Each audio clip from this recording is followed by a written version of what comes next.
और परंपरा के संत श्री मनसाराम जी के साथ एक खास आप देख रहे हैं अलर्ट उदयपुर टीवी।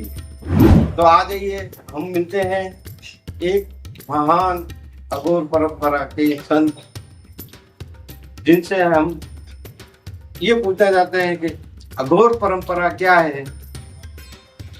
अघोर परंपरा भगवान शिव की परंपरा है। और भगवान शिव ने जब मल्हार नाम के जो राक्षस हुए, जिन्होंने महाकाली को बंधन में लिया था, उस समय माँ जगदम्बा परम्बा परम शक्ति महाकाली को उनके बंधन से मुक्त करने के लिए भगवान महादेव ने प्रथम रूप अघोर रूप में धारण किया। उसी अघोर परंपरा यानी मैं कहना चाहूंगा कि शिव की वो परंपरा है, जैसे आपने कभी देखा हो मंदिर में पंचमुखी महादेव होते हैं, तो उनमें जो पांचवा मुख है ये भगवान महादेव का अघोर मुख है। यानी अघोर का मतलब होता है सहज, सरल, बच्चे की बात। यानी जब इस पृथ्वी पर एक बच्चा जब जन्म लेता है माँ के गर्भ से, तो उस समय वो मल मूत्र से लिपटा होता है, उसे किसी प्रकार का कोई भान नहीं होता, वो अघोर होता है।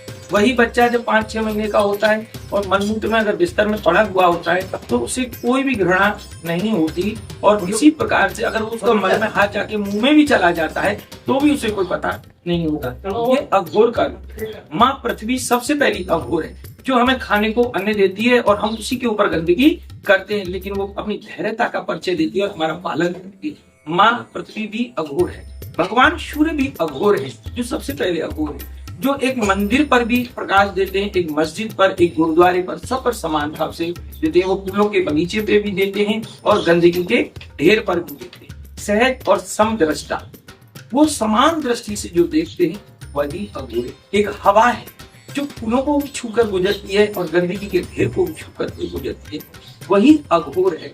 तो जहाँ पृथ्वी पर आप जिसको भी देखोगे जो सहज है, सरल है, जिससे संसार का, जगत का कल्याण होता है, वही अघोर है। और सबसे बड़ा अघोर भगवान मेवाड़ के एक लिंगनाथ अघोर है, शिव अघोर है, शिव से बड़ा कोई अघोर ही नहीं।